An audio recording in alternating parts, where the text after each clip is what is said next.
recently Lego made this new line called like something Lego Racers. I don't know. Basically, yeah. they're real life cars. And Sam, keep talking. I'll be right back. okay, basically, it was $20 originally, and oh my gosh, Maseo just brought in a bucket of Legos. Oh, all right. We're talking about Lego investing. You said car Legos. I'm Okay. playing the car game. Yeah. Unopened McLaren Senna. Unopened Ford GT. Unopened Lotus. You beat me to it, Maseo. What? No. Hey, don't worry. Keep going. Unopened McLaren Elva. Unopened whatever this Audi is. Unopened Koenigsegg. Jesco. Unopened GR Supra. And this one actually I did build, which is a Ferrari F8. I am speechless. Yo, guys, what is up? And welcome back to the Teen Finance Podcast. Today we have an absolute banger going for you today. Absolute banger. We got a pretty sweet episode for today. And Sam, you want to get started? Or? Yeah, no. Before we start, a crazy series of events just took place that resulted in me losing $3,000.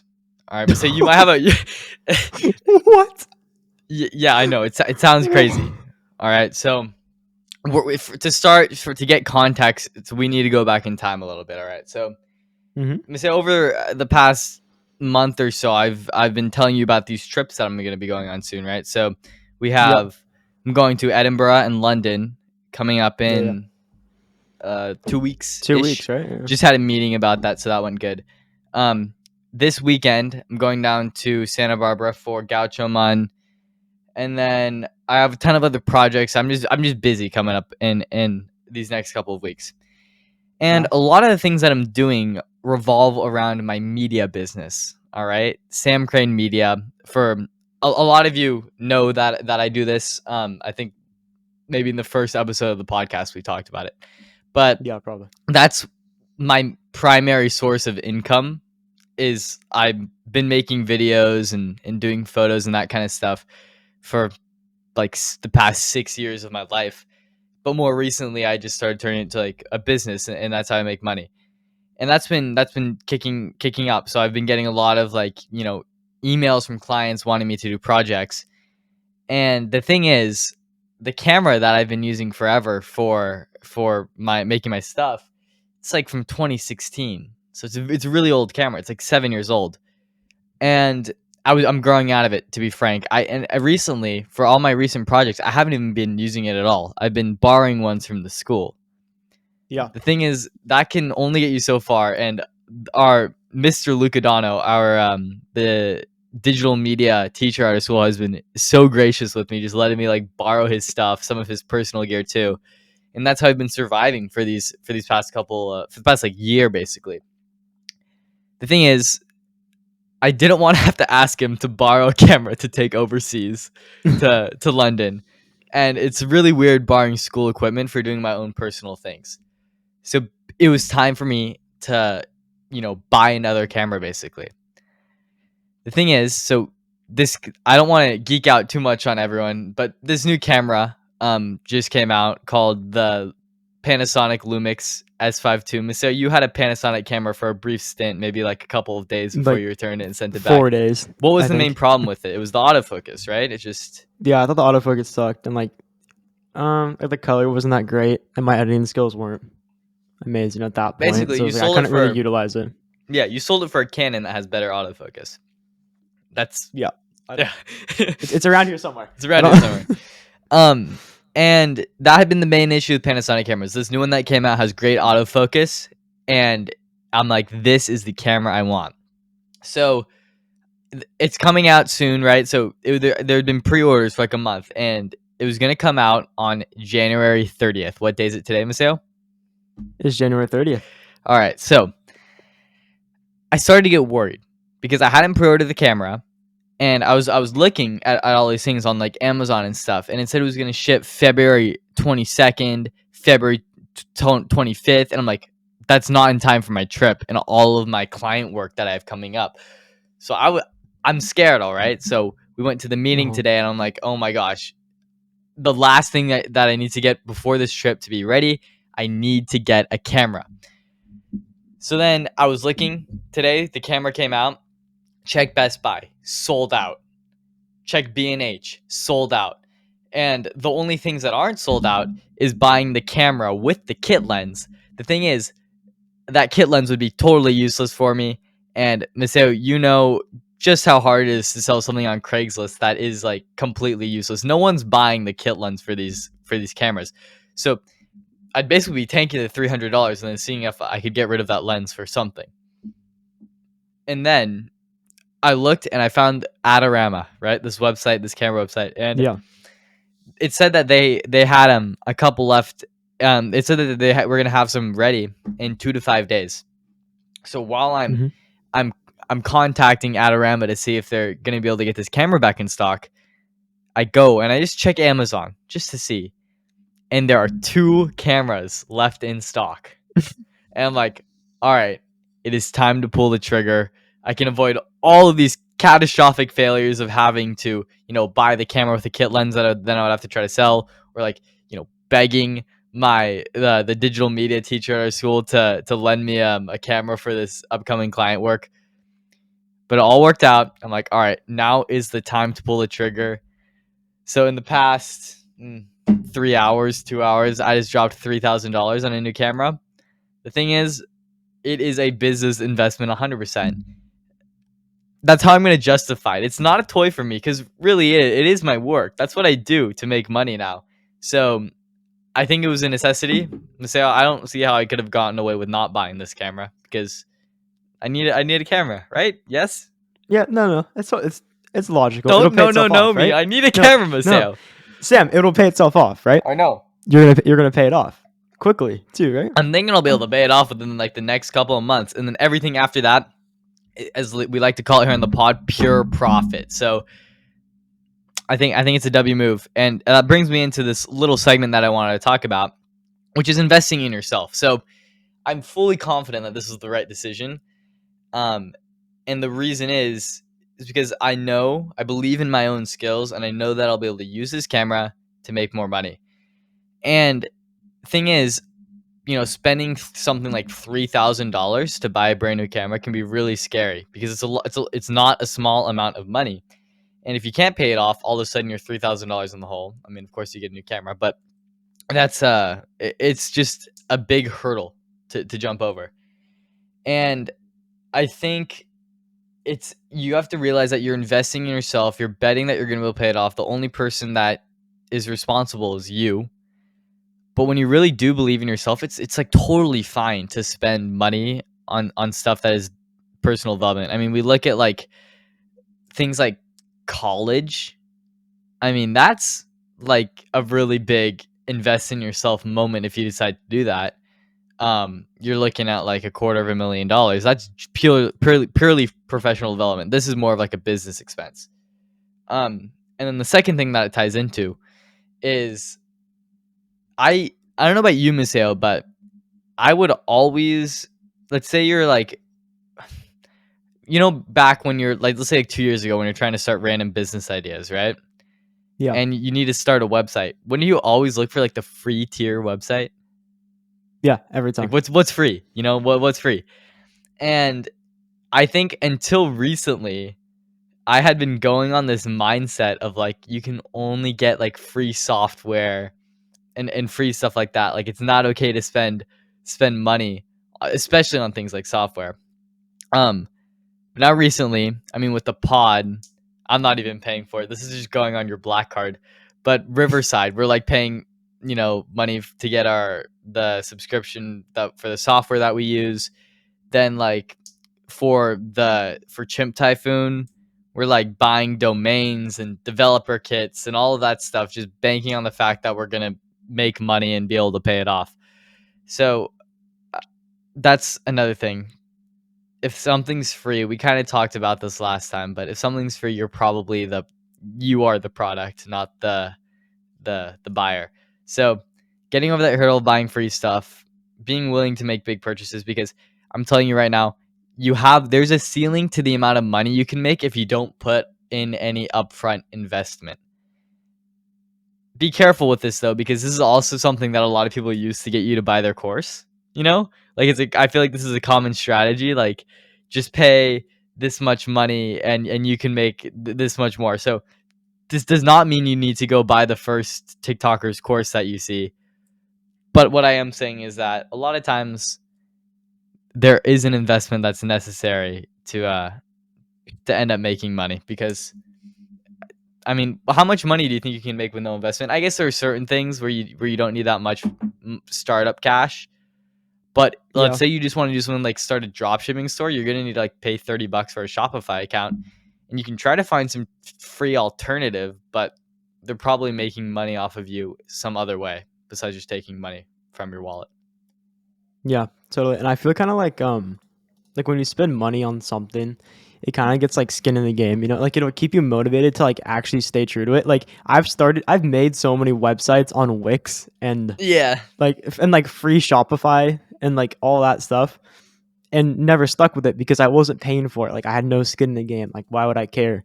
But I bet if I was to spend $5 to make that website, I would have stuck with it so much more because I would have been like committed to the process. it's like it's taking advantage of, this is a way you can, we've talked about the sunk cost fallacy in the past, and this is a sort of way you can mix in like stuff from Atomic Habits, like commitment devices, and bring in the sunk cost fallacy to benefit yourself. If you can spend money on, you know, things like you said, starting a website, starting a business, because of the sunk cost fallacy that we talked about in a previous episode, which, to recap, is basically the idea that if you spend money on something, you're basically going to want to get your money's worth, even if you don't want to keep doing that thing. And a lot of times, like, you know, going the bad things that can happen from it are you pay for a really bad movie and you feel like you need to stay and watch the movie even though it's really bad, but you could be doing better things with your time.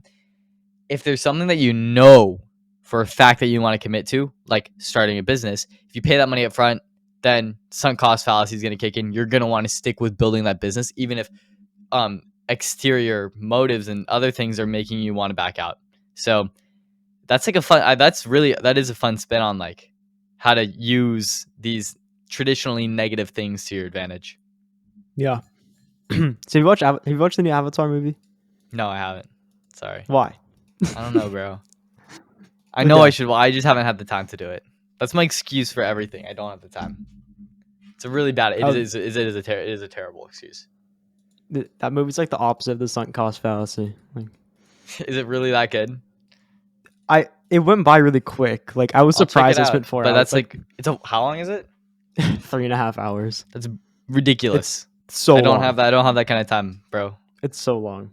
I watched it Me like too. the middle of winter break, which was I guess fine. But like it's so long, dude. I can take time out of my day to go watch Puss in Boots, but I don't know about Avatar. I need to watch me some. When Puss in Boots. Barbie and Oppenheimer. So we'll watch Peak Cinema, and then we'll go watch Oppenheimer if we have time on July 21st. All in the same day. All in the same day. Just live in the theater. Basically. But yeah. Go spend money. Go I like how we Go spend all your money. All right. Basically, if you're gonna get anything out of this, go drop $3,000 on starting a business, and maybe you'll finally stick to it. All right. You know, it's a good investment, Sam. What? Is our course linked right down Yep, below? our Go course our on how to It'll make be our $1 6-step trillion plan on our $1 six- trillion in 2 days. 2 day 6-step plan to make $1 trillion in our bio only costs $6,000. $6,000, and we'll teach to make you $1 trillion. how to get the black card, baby. How you can be cool like us and have a no spending limit black card. Yeah. By the way, I put the camera on our teen finance black card, not our individual ones, if that's fine, because I assume that I will maybe make one ad for teen finance and that'll pay it off. We even? Okay. Well, Okay. I just put my M4. I put the M4 comp on there, so like I guess Yeah. it kind of balances out, right? Like, well, you need to get back to your house from school some way to record the pod. yeah. Like, how else would I be able to record the pod? I don't know. If I You- can't get from school to my house? If you don't have an M4, I mean, like, what if you buy like a cheaper car, then you're not fast enough? No, because like I need to be able to use all 747 horsepower to get from my Yeah, it is house to school and 747 back. horsepower. I think the Comp X Drive does. Nah, that's crazy. All right, for the rest of this episode, we want to roll into some of the weirdest ways that people are making money recently. All right, so the first one I've been seeing all over TikTok. People are legitimately commenting, dropshipping is dead. This is the only way to make money fast online now. And you have all experienced this in some way, shape, or form. All right. What I'm talking about is OnlyFans marketing. Okay. So people call it OFM. So there's Amazon FBA, and now there's there's OFM. So what people are doing is they're starting these. So it used to be like social media marketing agencies, right, for traditional businesses, and then you go and do their social media marketing for them. Now, what the new strat that people are exploring is finding OnlyFans models and then funneling in traffic to them and making it a marketing agency. So the main strategy that goes into this are there's a few different ways that people are getting these initial leads on people who give you potential OnlyFans buyers. The first way is on TikTok. So when you see a hot chick on TikTok, like maybe, I don't know, 10% of them, no, that's an exaggeration. Um, but a lot of these videos are people doing OnlyFans marketing, and if you ever want to check, you can click on their profile, and if you see like spicy content or something, it's probably for that. The other funnel is Instagram, where people are doing the follow back type thing, where you like spam Yeah. follow a ton of people and unfollow them and all that. That's like just how you grow an Instagram account. Another one, the Snapchat scammers where you'll get like a DM from a 0 snap score person saying they want to send you pictures and stuff. That's all OnlyFans marketing. And then the last one is people will make Tinder accounts. Okay, these like, I don't know, 18-year-old men who are trying to make money online fast are gonna make catfish Tinder accounts basically for these OnlyFans models that they're trying to market, and then they'll match with a ton of people, and they'll like start texting them, and then they're just No trying to way. funnel them into the Instagram or into buying the OnlyFans. So those are the primary ways that people are doing it, and they break down all the pricing breakdown, like how much you're gonna make, how much these models are gonna make on OnlyFans through messaging and subscriptions and all of that kind of stuff. I think it's hilarious that And people are then like seriously taking this as the yeah, next big way to make money. and then they take a profit off of the earnings, right? So usually how it Yeah, works. I think it's probably like I guess it's a percentage of the earnings rather than a, because these Like a fixed OnlyFans rate. creators are Yeah. so small to start. I'm sure it's a percentage pricing structure rather than just a flat rate like it would be with SMMA usually, right? Yeah. Because for traditional Probably. businesses who are just trying to get social media marketing, it's going to be a flat rate service most of the time. But for OFM, it's a percentage, I think.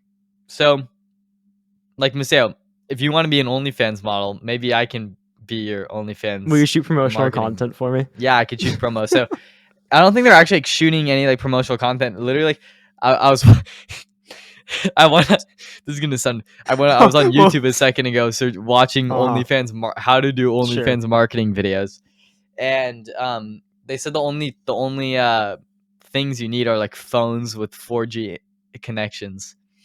So basically, you're just gonna go be like a 20-year-old who hasn't moved out of their parents' house doing OnlyFans. Actually, I don't know. If you get the results that these people say you can get, you're making trillions of dollars doing OnlyFans marketing. So, Or just buy a 6-step course. I mean, that's the other thing. So you can try to go to OFM, or you can buy our 6-step course on how to become a trillionaire within 24 hours. I think the teen finance course is better. All right. So um, OFM, you any know, thoughts, Maseo? yeah, you know what another word for this could be? What? Pimping. What? Pimp. You're a pimp at that You? point. Yeah, you are a pimp. Yeah, Pretty you're a much. pimp. You are a pimp. Yeah, no, like Right? almost by definition, Like like yes. like like a like a legal pimp, Yeah. Yeah. I mean, right? yeah, yes, you are a pimp at that point. So, um but you're digital pimp. What's the I don't know. What's the We need a cooler name. You are um a web an you're an internet, but we need a catchy what starts with the P that's related to like the internet? Like personalized. Bro, I don't know. Basically, you're an internet pimp if you do OnlyFans marketing. That is true. That's literally by definition what it is. How to become an internet pimp title right there. Yeah, I know, right? Only internet pimps making $1 million a month. No, but yeah, I've been seeing that in every comment section. People are like, this is the only way to get rich quick. All right, that was cool. I have perhaps an even weirder way to make money, in this day and age, and it's something that I kind of have been doing passively for the past like 10 years of my life, and that is Lego investing. All right. So there are people who are making so much money buying Lego sets, waiting for their values to go up, and then reselling them. And the reason the way I realized this opportunity initially was I'm looking at like the Lego sets I have, and I'm looking at how much it costs on Amazon. It's like $1,000 for a set that costs $200, 7 years ago or something like that. One of the minifigures I have, like a Lego Star Wars minifigure, it was in a set that was like $10. That set alone now is like $80 or something, and that minifigure alone that came in it is like $50. No So way. these Lego investing opportunities are all over the place, and people are now doing this. They're just buying sets, not opening them or anything. That's the reason why I couldn't really sell any of mine. Is like I was a child and I actually use the toys like they're meant to be used. But if you want to be a no life adult, you can buy these Lego sets, just not open them, put them in your closet, keep the boxes sealed, and then resell them in the future. And I have a specific market that I think could be really, really good for Lego investing, and that is in cars. All right. So Yeah. recently, Lego made this new line called like something Lego Racers. I don't know. Basically, Yeah. they're real life cars. And Sam, keep talking. I'll be right back. okay. Basically, it's the real life cars that are coming in the form of Lego sets, and they're normally around $20 on Amazon and stuff like that. And I think that I already see it with there's a set that was like for a Porsche 911, and it was $20 originally, and oh my gosh, Maseo just brought in a bucket of Legos. Oh, all right. We're talking about Lego investing. You don't want it, Maseo, if you want to do like a thing where we're like comparing dick sizes, I don't think you want to do this with me because I have so many Legos downstairs in my living room. No. You said car Legos. I'm Okay. playing the car game. Yeah. Unopened McLaren Senna. Unopened Ford GT. Unopened Lotus. You beat me to it, Maseo. What? No. Hey, don't worry. Keep going. Unopened McLaren Elva. Unopened whatever this Audi is. Unopened Koenigsegg. Jesco. A unopened GR Supra. And this one actually I did build, which is a Ferrari F8. I am speechless. The next words that were gonna come out of my mouth and say, I kid you not, were that I saw the Porsche 911 go up like 50% in value. Yeah. After a month, and I was gonna say people should go buy the yellow Toyota Supra set because a lot of people are gonna be buying Supras within the next couple of years, and they're gonna want to have a Lego set of their car. I kid you not, I was about to say that, and then you have one that's unopened and that you're Lego investing in. I'm your guy. Because I was at Target one day, right? And I watched the employee like turn the corner with a full tray of the Porsche 911 ones, right? Yeah. And there's a guy standing there and he's kind of looking at him. And I was trying to figure out what he was doing. I was like, he's like, I didn't want one, but I wanted to hold one, you know? Mm-hmm. I just wanted to feel it. I just want to look at it. And the employee walks up to this guy, must be his buddy. And he goes, hey man, I got all the ones from the back. If you want them, they're right here. He takes a shopping cart, puts probably 12 of these in his shopping cart, and goes and checks out. He's a Lego investor. He's a Lego investor. He is textbook Lego investor. He was not going to build all 12 of those. He is selling them for $250 on the internet.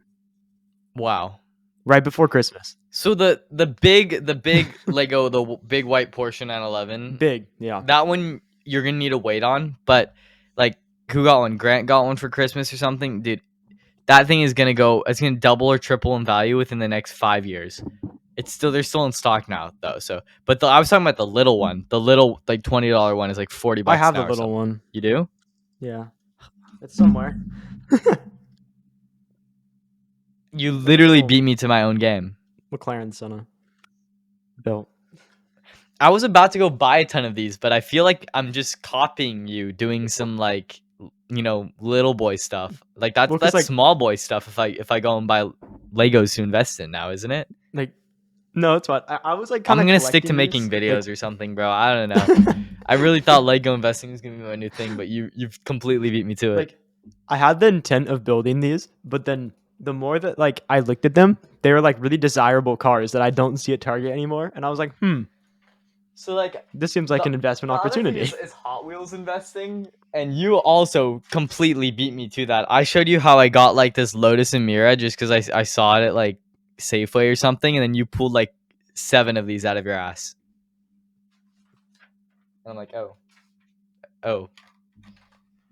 All these like genius ideas that I think I have, like you've already done all of them. I don't know where they are. I have like a little stack of all my Hot Wheels. Yeah.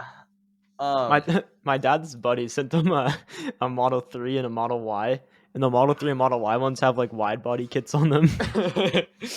I've seen funny. What wide body Teslas in real life. No, They're but cool. Dude, that's really funny. That is actually hilarious that you just had like all of these cars that I was about to name off just like sitting in your room. This is unplanned, by the way. I don't know if our reactions look fake. I had no idea.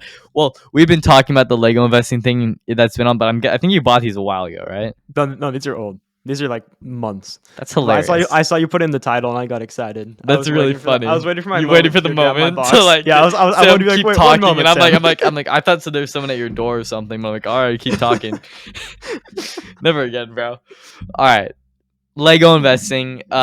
If you want to do that, actually don't buy cars. That's Maseo and I already have that market. Go buy Lego Star Wars or something. I don't know. All right. We're gonna roll into MINNOW TANK. Maseo has a couple other business ideas. I don't know how weird they are. If you want to go through weirder ideas today, maybe that makes more sense. It fits the theme. Okay. I have 2 of them are pretty legit, but I have one. I'm trying not to burn through all mine. I have one that's pretty interesting. Okay. So this is an app idea that I had. An app idea, bro. You should sell this to Chimp Typhoon. I should sell this to Chimp Typhoon. So I was. Okay, this is a weird story. So I was at Disneyland like a couple weeks ago. Yeah. And I was on the ride It's a Small World. And a very repetitive song, but it sings it in every single language, basically like from around the world. Mm-hmm. Like as you go through the ride, the language changes for the song. And I was sitting there and I was like, you know what? There's probably so many great artists from different countries that like maybe American people don't get to experience, or like great types of music. And so my idea is an app. I called it Songs Around the World in my notes. Okay. And all it is that you pick music that you like based off of your interests of like a whole genre, like music that you like in English probably. Mm-hmm. And then it gives you music from different countries with the same like style, basically, just in different languages. And it's like kind of a way to like mix all those like different cultures and like bring you more like music to listen to. That's sick. And I think it's it has a good like message too, beyond just making money with an app. Like, yeah, you're bringing the world together. You're making it more interconnected. You're learning about different cultures and realizing that the United States isn't the only country in the world. Which I think a lot of people need that lesson. Like such a misconception that like the US is like the only advanced country in the world. It's the only place that exists. Yeah, like nowhere else is real. Nowhere else has music. No. Yeah, I like it. And I think this is something that is that I don't want to. I'm gonna roll into something else. If you have more stuff you want to talk about with the songs around the world, you can roll into it if it plays off. No, roll. It does kind of play off of it, and it's Mr. Beast's like secret business that he runs on the side that not a lot of people know about. So what do you think of when you think of Mr. Beast's primary ways he makes money? Probably merch, like his Mhm. chocolate bars. Mhm. I guess his YouTube channel. Yeah. I mean, yeah. So that's what most people would say, right? So he has Beast Burger and the chocolate bars, like those businesses, his merch that he sells, and then he has like his sponsorships that he gets from on the YouTube videos and stuff like that. But another big way he's making money is by translating videos. Oh, So I saw this. so what he's doing is all of his videos that are well, how it started actually was Mr. Beast would make videos, and then some Russian guy. This actually did happen. Some Russian guy went and copied all of his videos and just remade Yeah. them, but with himself in Russian. So when Mhm. you get that Russian audience, Mr. Beast was like, "All right, I can't stop people from copying me, but I can make my videos in different languages." So what he started doing is they have Mr. Beast in like every single language: Spanish, Portuguese, maybe even like Chinese, Indonesian, all of those types of things. Um, and now you can go, people in those other areas can watch Mr. Beast, and it's not like a bad Google Translate Siri type voiceover. They hire real voice actors to do the Yeah. whole video. So that's cool. Mr. Beast is making his videos more accessible, and all of a sudden he's like tripling, quadrupling his audience size, because I mean, especially in places like India and stuff. I mean, India is different because they speak like 800 different dialects there. But for like the biggest ones, I mean, you're capturing billions of people around the world who are like now getting access to the internet and need people to watch. So it's cool that Mr. Beast is doing that. He's making a lot more money for his main channel, and he's funneling a lot of money towards people buying his merch and stuff like that. The interesting part is Mr. Beast isn't just doing this for his own channel, but he's now offering this service to other channels who want to expand globally. And that's his business that could seriously expand, because all of a sudden you may not just be doing this for YouTube videos, movies in the future, maybe just dubbing movies, but making it a more streamlined process.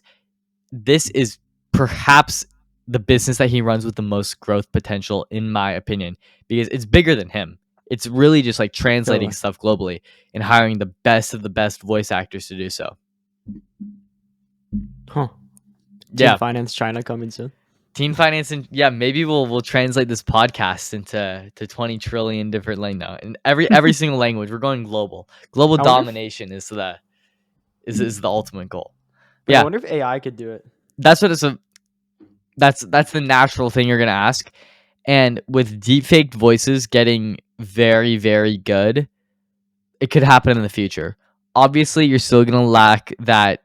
It's gonna sound fake for a little while, Yeah, but I'm sure. as deepfake voices get progressively better, like could you take Jimmy's voice and then use, even though all your samples would be in English, could you somehow morph that into different languages?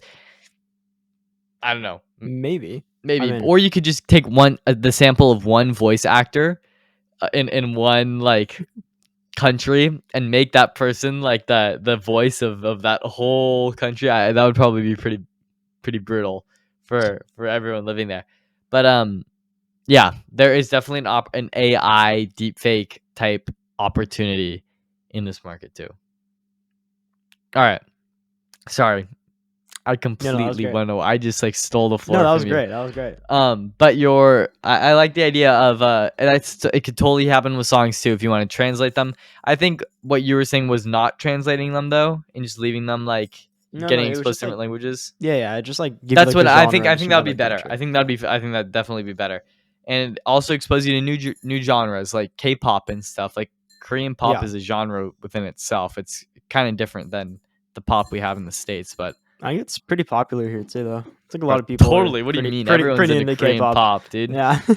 My my humanities teacher in like 7th grade, obsessed with that stuff, dude. I Seriously. know that I know J-pop is like on the uprise right now. It's Japanese Japanese pop? pop. Really? Yeah, it's called J-pop. Yeah, Hmm. it's on the uprise right now. I've been seeing it on like it's on TikTok and it was on my Spotify recommended. You gonna go invest in Japanese pop? I You gonna wish I invest in a could. band? Just put it on If I the black could, card. It's if I fine. could, Just I would. give him some Oh money yeah, on the yeah. black card. I'll just buy them. It's fine. Do we? The black card is is in every country, right? We don't have any foreign transaction fees. I mean, we choose. Well, actually, we no. own. Wait, so we run the black card, right? Like But it's it's like not our Amex. black card. It's yeah. our black No, card no. that we made. So we just spend money in it. It's infinite, right? It Well, just it's a comes credit card. directly. The money's not real. The money's not real. It's a It credit also card. comes directly from the Fed. So the Fed just gives us Yeah. money to our bank, and Mhm. because we're the only people that use our bank, it's just free money.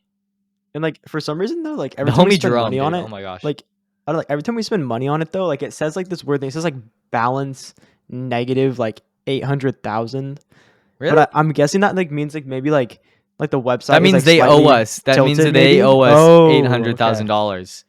Oh, And I they're thought it was saying, like my "We're monitor sorry, was we'll pay you back." angled. Like, It could be your monitor's angled, or there's like a glitch. like where- 8% where- angle where- maybe. Like and it's Yeah, I don't know. We'll figure that out. I'll just make a couple calls to the homie Jerome in the Fed, and we'll get that all sorted out. All right, just call We'll me have to we'll have to do a whole. I mean, we're like a finance podcast. We're totally misleading you all. All this is a joke. To be frank, no, it's not a joke.